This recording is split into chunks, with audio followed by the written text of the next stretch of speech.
ভারতের উত্তর অন্ধ্রপ্রদেশ এবং দক্ষিণ ওড়িশার উপকূলের অদূরে পশ্চিম মধ্য বঙ্গোপসাগর ও তৎসংলগ্ন উত্তর পশ্চিম বঙ্গোপসাগর এলাকায় একটি লঘুচাপ সৃষ্টি হয়েছে। এর প্রভাবে বাংলাদেশের সব সমুদ্র বন্দরে ৩ নম্বর সতর্ক সংকেত দেখাতে বলেছে আবহাওয়া অফিস। বুধবার আবহাওয়া অফিসের এক সতর্কবার্তায় এ তথ্য জানানো হয়েছে। লঘুচাপটি আরও ঘনীভূত হতে পারে বলে উল্লেখ করা হয়েছে। এর প্রভাবে উত্তর বঙ্গোপসাগরে বায়ুচাপের তারতম্যের আধিক্য বিরাজ করেছে। উত্তর বঙ্গোপসাগর, বাংলাদেশের উপকূলীয় এলাকা ও সমুদ্র বন্দরের ওপর দিয়ে দমকা ঝোড়ো হাওয়া বয়ে যেতে পারে। চট্টগ্রাম, কক্সবাজার, মোংলা ও পায়রা সমুদ্র বন্দরকে ৩ নম্বর স্থানীয় সতর্ক সংকেত দেখাতে বলা হয়েছে।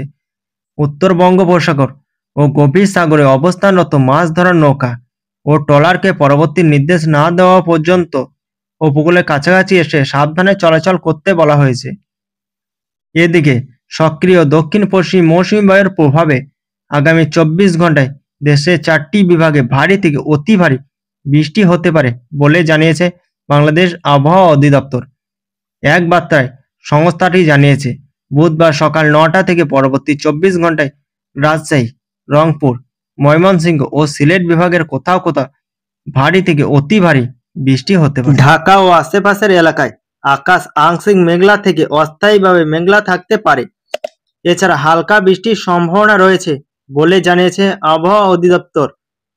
বৃহস্পতিবার সকাল ৭টা থেকে পরবর্তী ৬ ঘন্টার জন্য দেওয়া পূর্বাভাসে এ তথ্য জানানো হয়েছে। এছাড়া দক্ষিণ বা দক্ষিণ পূর্ব দিক থেকে ঘন্টায় ১০ থেকে ১৫ কিলোমিটার বেগে বাতাস প্রবাহিত হতে পারে। পাশাপাশি দিনের তাপমাত্রা প্রায় অপরিবর্তিত থাকতে পারে। এদিকে সকাল ৬টায় ঢাকার তাপমাত্রা রেকর্ড করা হয়েছে ২৭.২ ডিগ্রি সেলসিয়াস। এ সময়ে বাতাসের আর্দ্রতার পরিমাণ ছিল ৯০%। গত ২৪ ঘন্টায় ঢাকায় ৪ মিলিমিটার বৃষ্টিপাত রেকর্ড করা হয়েছে।